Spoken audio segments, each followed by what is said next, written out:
All right, let's dive into some common physics beliefs you've probably heard your entire life. You've seen it a million times. A heavy rock falls way faster than a light feather. Seems obvious, right?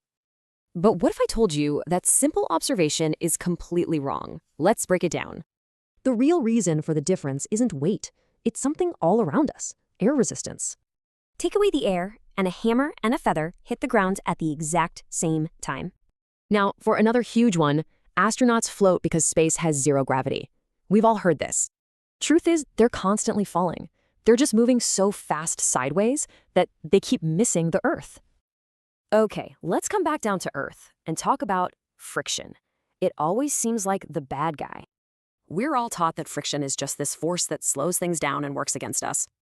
But get this, without friction, you couldn't even walk. It's the force that actually pushes you forward.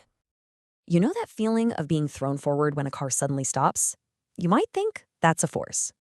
A car slams on the brakes, and it feels like this invisible force of inertia shoves you. But inertia isn't a force at all. It's just your body trying to keep doing what it was already doing. Okay, let's switch gears and explore the invisible world of waves, like sound and light. And right away, you can see some really key differences that cause a lot of confusion.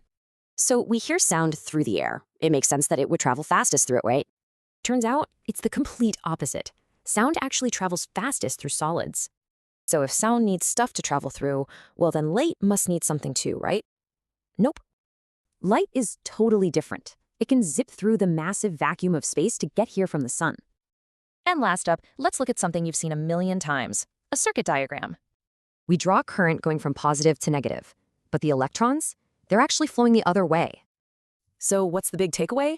Our everyday intuition about how physics works can be surprisingly wrong. It just shows you questioning the obvious is where real understanding begins. What will you question next?